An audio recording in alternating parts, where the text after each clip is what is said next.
DECAP.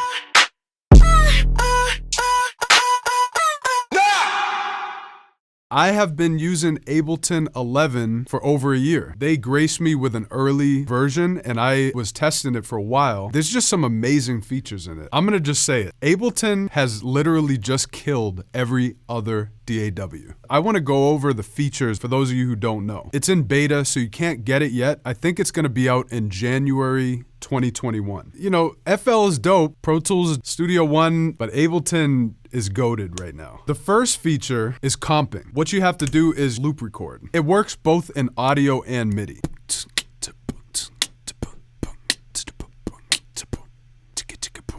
All right, so then you have to hit Command Option U, and it's gonna show you all your lanes with the different takes. You can select this and hit Enter. Select that and hit Enter. Go to each track, hit Enter for the section you want, and that will create your top level track. Command Shift U toggles it on and off. You can preview the different layers, the different lanes.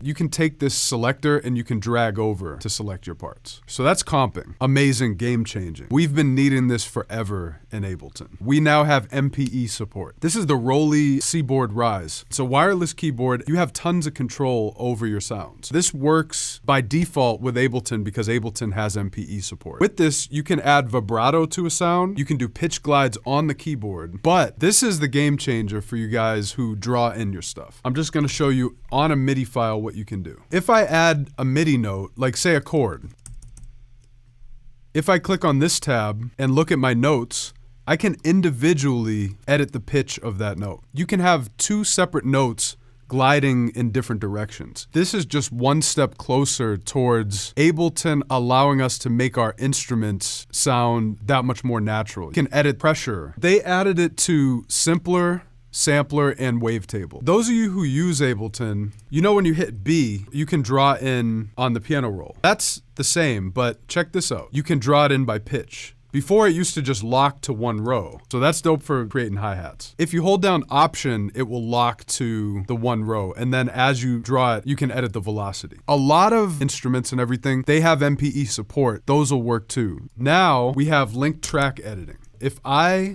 highlight these and I click link tracks, now whatever I select will select all of them.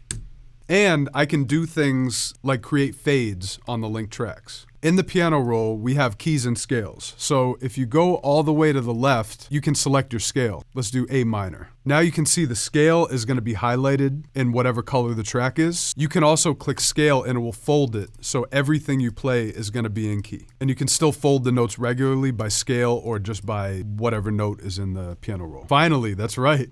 This is dope. I'm gonna make this one a different color. We have two tracks here. In Ableton, we have the ability to have ghost notes. If I select both of these, both of them are gonna show. But what's dope is before it was kind of hard to use because you had to like select the groups of notes and everything. Now we have this button focus. You can do all your editing right there without having to switch between the different sets of notes. I think this is an amazing feature. They added probability. You can turn this slider up or down and it will tell you what percentage of the time that note will hit. I put this one at 52, so 52% of the time that note is gonna hit. For velocity, you can select a velocity range. That's a good way, like if you have a hi-hat MIDI pattern, you can make your notes so it sounds more human. You can randomize both. Here on the left, you can see randomize. You can select how much randomization you want. For example, we're randomizing the velocity. If I set it higher, there's gonna be more variation. Underneath that, we have velocity range, so you can turn that up or down without manually going in and command clicking. On the left here, where it says clip, you can double click it. It looks better with audio. This is how it normally looks. If you double click it, it just gives you more view. You know, we could always do templates. You had to do it in a weird way, like you had to make a folder and do different stuff. Now we have a category right here, templates. That's great for like workflow. If you want to have a template with your drums loaded, chord stuff. We have a lot of new effects. Hybrid reverb. I'll be honest, I've always used the regular live reverb, but I moved away from it because I just didn't love the way it sounded. I tend to go more for Valhalla. This is more like along the lines of something like that. This is a convolution reverb. So check it out. Just super clean sounding. You can edit the EQ. A lot of the plugins in Ableton have cleaner interfaces, like Corpus has a new look, Redux, I'll show you guys some of those too. This is the new Corpus, just looks different. Redux looks different too, and it also has like a different algorithm. It sounds way better. The old Redux was more like a bit crusher. Tension has a different look, Collision. Guys, this is crazy. Spectral Resonator. This is wild. It'll resonate based on the MIDI notes. Hold on, real quick, I'll show you. I'm gonna get a drum loop from Drums That Knock Volume 9. What you do is you set it to MIDI input from.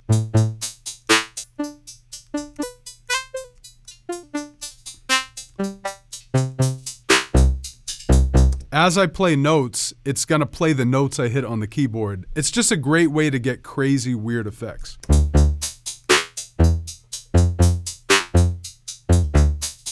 You can mess with the decay. Put it in different modes. You can set it to poly, so only when you hit the key, it's gonna play those notes.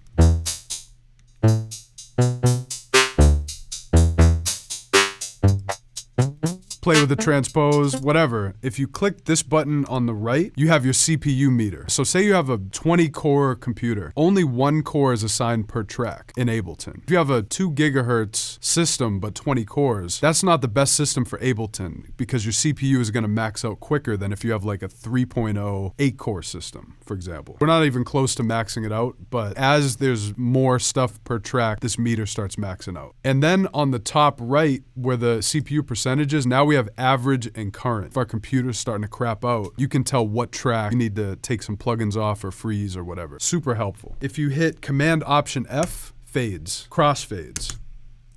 Selecting multiple clips, Command Option F. Now you get crossfades among all the clips. You know, Ableton's never had the best sound library to me, but they're collabing with Spitfire. Definitely check them out. They make amazing instrument libraries. There's a new chorus ensemble, phaser flanger, and then they have something called Inspired by Nature. I don't think this is available yet. Bouncy notes thing, tree tone. Those are the main features in Ableton 11. This is a game-changing update. DECAP.